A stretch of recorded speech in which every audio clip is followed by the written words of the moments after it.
Buhay Lakwatsa.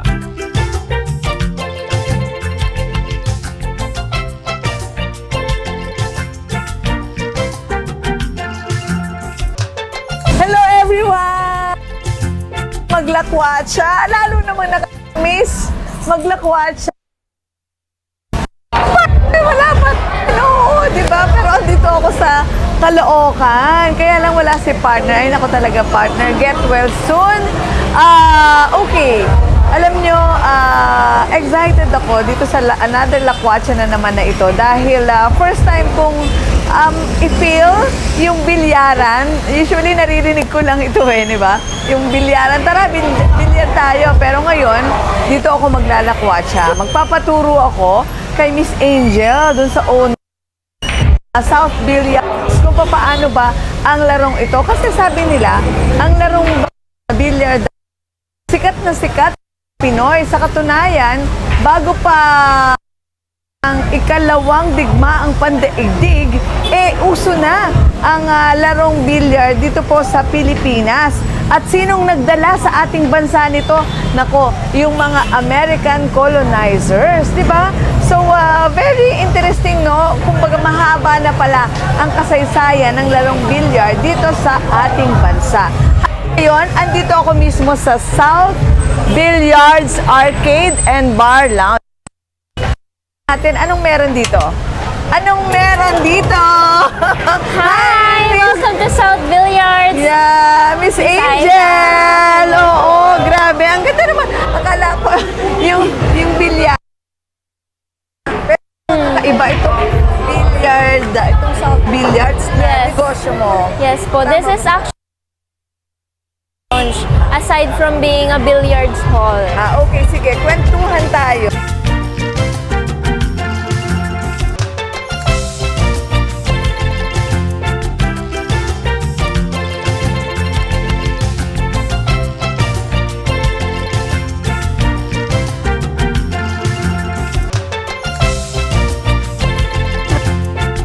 Nag-ooperate ang isang negosyo na bilyaran.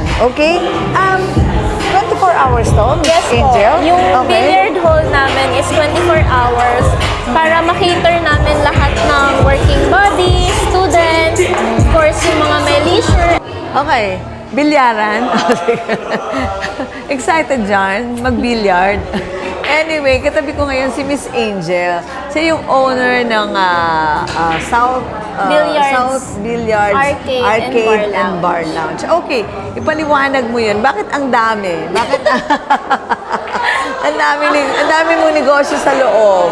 Actually, well thought of siya. Kasi, especially because aware ako dun sa magiging magiging expenses niya monthly. So, I have to equate it with the income. So, hanggat may business kang kayang ilagay sa isang place kung nasan ka, ilagay mo na, ipasok mo na lahat. So, ang billiards, of course, rampant siya as sports bar. Usually, yung mga sports bar yung may bilyaran So, in-incorporate ko na lahat. Tapos, since meron kami from our previous business, yung sizzlingan, ang marketing strategy ko po talaga kasi is to be unique. Like, something new sa eyes ng mga tao. So, I included an arcade. Before, this has a basketball machine. Pero, since we cannot accommodate the space enough already, tinanggal namin siya. Pero before, meron tong basketball machine. May PS5 kami. So, pwede kang mag-racing, pwede kang mag-Tekken, NBA basketball, and of course, claw machine, aside from playing billiards. So, yung bar lounge naman, of course, we serve cocktails. Not every bar in Caloocan City serve cocktails. That's why I don't drink here. Because they don't serve cocktails here. And ako mismo yung nagka-concoction ng drinks namin. Kasi feeling ko yun yung something na wala here in our place, in our area. So, nilagay ko na siya. Kaya siya naging bar lounge. So, we can be able to serve cocktails as well. Aside from beers, hard liquors, yeah, something like that. So, kumbaga, ilan yun? Ilang negosyo yun? Billiards, arcade, bar lounge, So, and accessories. accessories. So, 4-in-1. 4-in-1. 4-in-1. And yung market mo dito, lahat, bawat isa na customer, naaral mo siya na possible niyang magustuhan yung other business na nasa loob din? Yes, actually because especially we had a dry run na already sa province. And yung arcade business namin doon, it's actually good. Kasi malayo sa mall eh. Malayo sa mall. So ito, kesa pumunta pa po sila sa mall, may claw machine na dito outside their house. Tatawid lang sila. So pupunta na sila doon kasi merong engagement when it comes to, you know, the surprise of getting something. So, binala ko talaga siyang i-incorporate because it's something new talaga na bilyaran tapos may arcade. Oo. And ang ginawa pa ni Miss Angel dito sa South Billiards, no? 24 hours yung operation.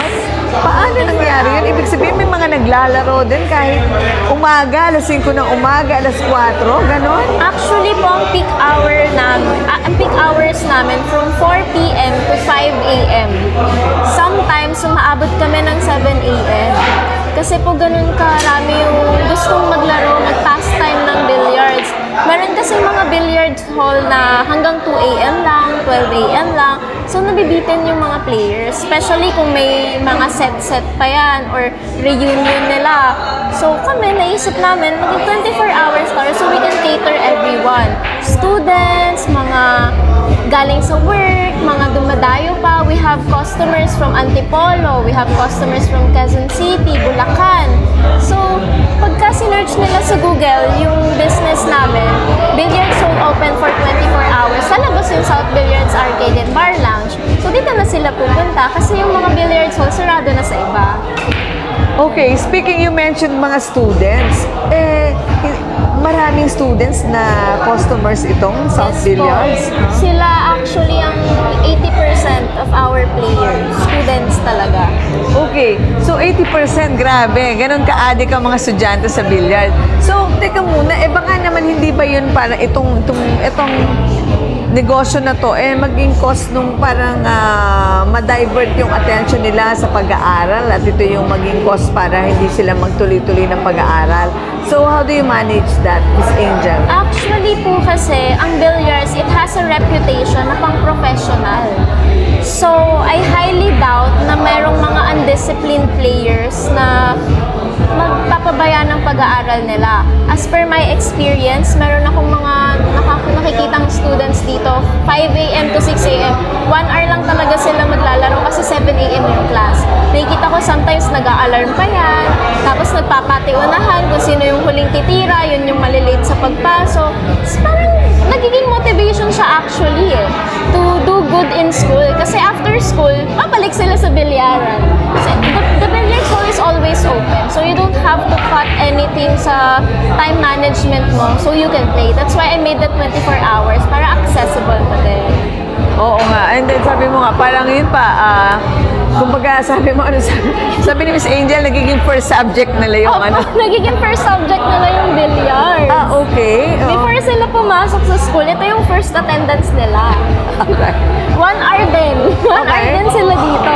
Oo. And yung age bracket ng mga hindi naman yung mga, teka, ano ba ito? May restriction when it comes to yung age? Yes, actually, our billiards hall has an age restriction.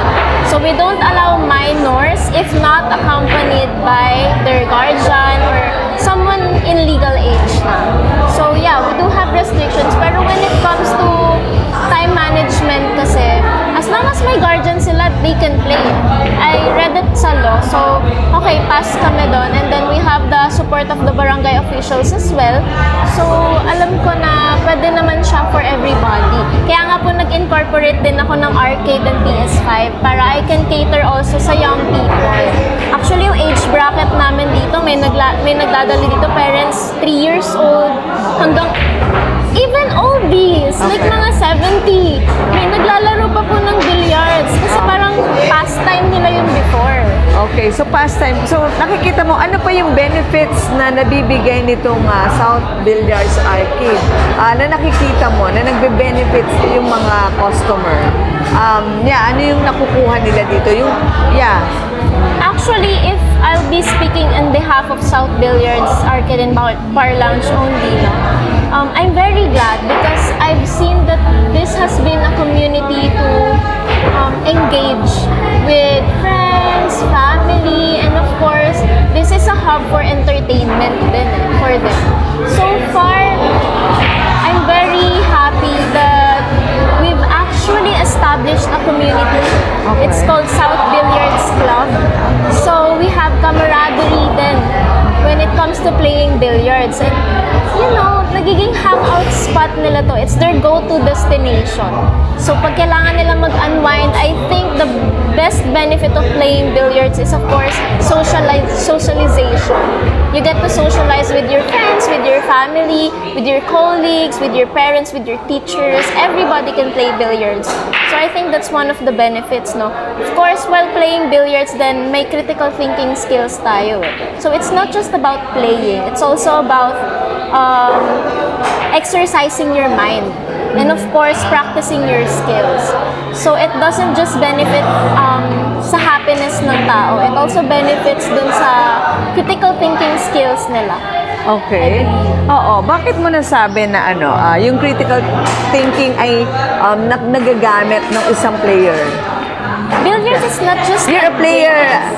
No! You're not? You're I'm not? only a business person. Okay, sige. Unfortunately. Sige, Pero I sige. know. Okay, inaral mo yun. Yes, I studied it before I established this business. Hindi man ako player, like, kasi magagaling po talaga yung player ng billiards pero it's not in my system. Pero nung inaral ko siya, I was really amazed. Okay. Kasi hindi lang siya basta isushoot mo yan, shoot mo here, may hole dyan, dun mo ilalagay. Meron siyang mathematical measurement. So, since rectangle yung billiard pool table, meron po yung mga imaginary line na straight lang. Okay. So, may banda-banda dyan. Siyempre, kailangan mo isipin paano mo papapasukin yung bola. Merong 3 types of game or set sa billiards that I know of. It's 8-ball pool, 9-ball pool, and 10-ball. So, lahat yon may different criteria, may different mechanics kung paano mo lalaruin yung game. So, doon pa lang mag-iisip ka na eh. How can you win that rack? Okay. Iba-iba yung set niya. Okay. So, hindi pala siya hindi siya parang, kasi may pustahan, hindi ba naman siya nagiging sugal or something? Dito po, Wala. we don't allow gambling. That's why nagpapa-tournament ako. Kasi I really don't allow gambling. Of course, that would be a bad habit na. Doon na po papasok yung kaninang sinabi nyo, if bad influence ba yung billiards, if hindi ba na-manage ng mga tao. That's why I don't allow gambling in this billiards hall. I don't know with other billiards hall, pero kasi actually unlawful din yun eh. Okay. So tournament po ang ina-encourage ko na laruin nila dito. If not tournament, for fun lang. Oo. I really built this billiards hall to be a hub for fun, not something that you put your money into. Dapat ang mag-gain mo dito happiness, satiation, not just money. Okay, not just money. Oo, yes. Okay, and then yun nga, you mentioned na part ng yung parang, sabi mo, you mentioned nagkakaroon dito ng engagement and so on and so forth, nagiging, the people know how to socialize, parang part na rin doon. And then, sabi mo, yung tournament ginagawa nyo, and na-mention mo rin na last time na parang pwede rin siya maging events place, tama ba? Yes, Okay. yes, yes. Oo, paano siya? Full venue rent. Pwede nila to i-rent unlimited. Okay. Unlimited billiards, unlimited PS5, unlimited claw machine, and we can also put back the basketball machine if they'd like to. Okay. So, ang mga nag-rent po dito, yung mga family, may mga debut. Okay. Yung mga guys na gustong i-hold yung debut nila, billiards party yung ginagawa. Last December, we also held Christmas parties. May baptismal din po. Okay. Imagine christening, welcoming a newborn baby into the world, and then they're enjoying billiards. Of course, with the thought of the visitors being able to have fun as well. So I think billiards is very versatile. Okay. Ayun. So, yung pala yun, na-educate ako and nagkaroon ako ng mga bagong ideas, informations. Kasi wala akong alam sa billiard and alam ko lang yung mga bilyaran sa kanto. Yes! Di ba? So, parang inisip ko siya na, and then yun din, hindi alam mo yun, yung parang pastime lang talaga and walang nagagamit na malalim na, yung alam mo, sabi mo, you mentioned critical thinking, no? Skills. So, napapractice pala yun, ano? So, grabe, ang dami, no? So, ayun po, tuturuan ako ni Miss Angel mag-bilyard.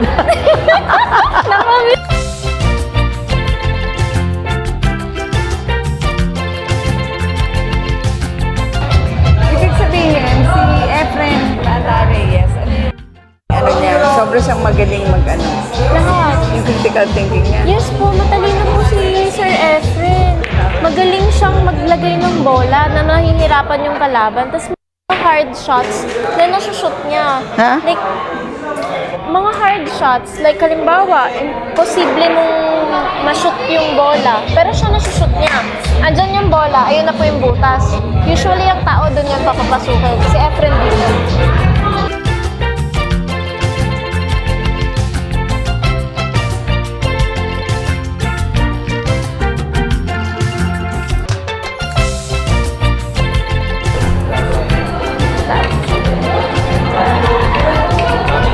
O yan. So yung unang Dito na po Okay, papasok okay. yung critical thinking skill. Okay. So ito na yun. Yung unang step, kahit sino ba, so, parang gusto yung maglaro, kukuha lang siya ng isang table. Yes. Pwede ba na wala siyang kalaro o dapat may kalaro? Pwede po to solo gaming. Or talaga? practicing. Yun po yung ginagawa ng mga pros. Okay. Sila lang bahala. Okay. Paano malalaman na nananalo sila or what? Pag naubos po nila yung bola or na-achieve nila yung goal ng game, Okay. which is to shoot the money ball or the 8th ball, 9th ball, 10th. Ano yun? Yung sa speed yun? Speed, ang labanan speed? Actually, hindi po eh. As long as maubos nila yung buong set ng balls. Yun na siya. Kahit gano'ng katagal? Kahit 1 year nilang, isang taon nila bago Ako po 1 hour ako maglaro. Tapos, sige. Okay, game. First Okay, step, game. break the rack. Ayan. First step, i-break yung Yung balls. balls. Okay. Diyan din po papasok yung critical thinking skills. Teka nga pala, bakit nilalagyan ng ganyan?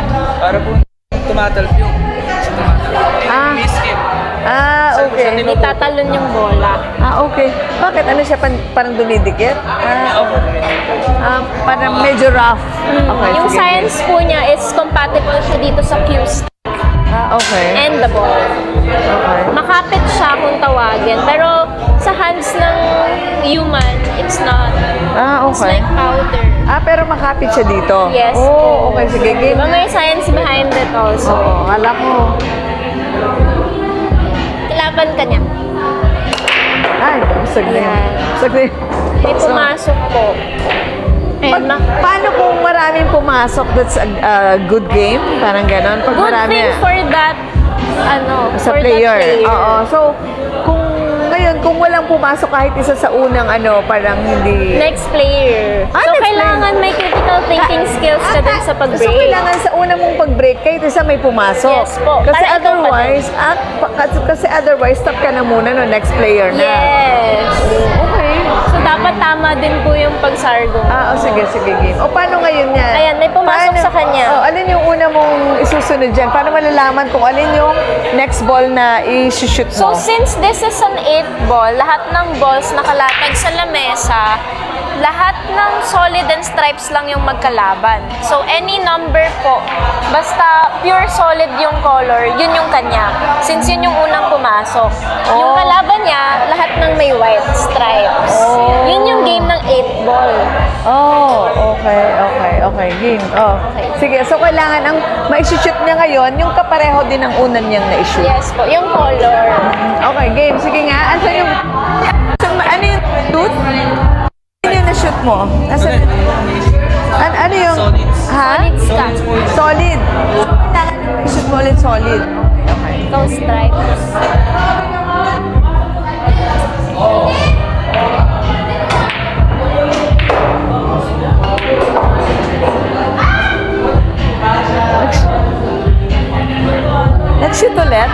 Ito ba yun?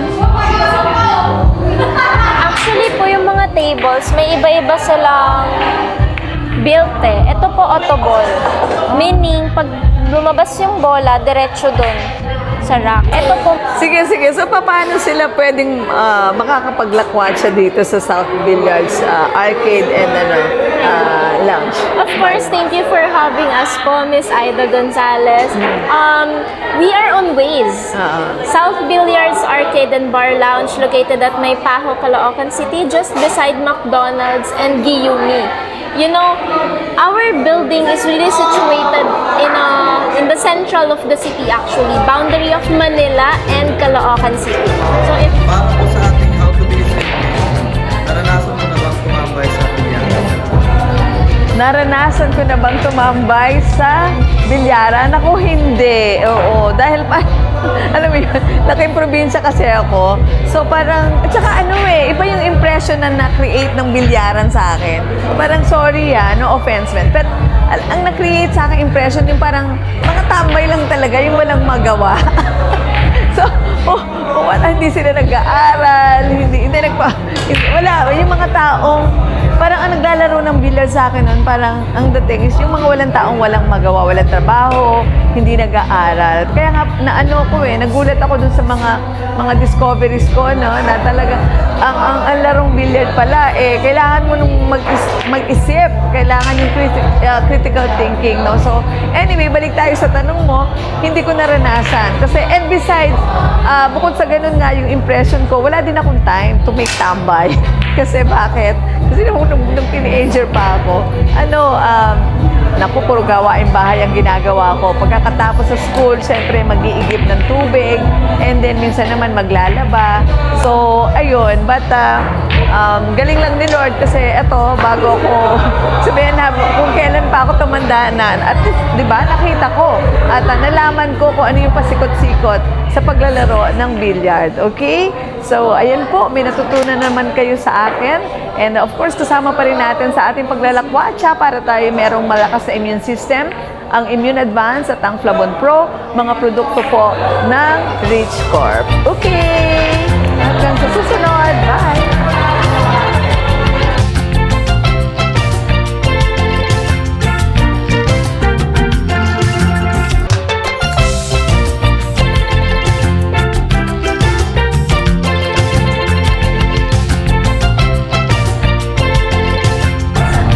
Naglakwatsa po ako minus partner Consi dito sa South Billiards Arcade and Bar Lounge.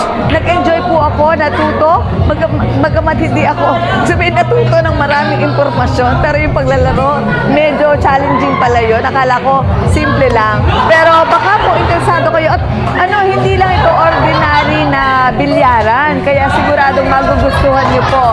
Pasyal po kayo. Yan po si Aida Gonzalez. Kita kids! Bye!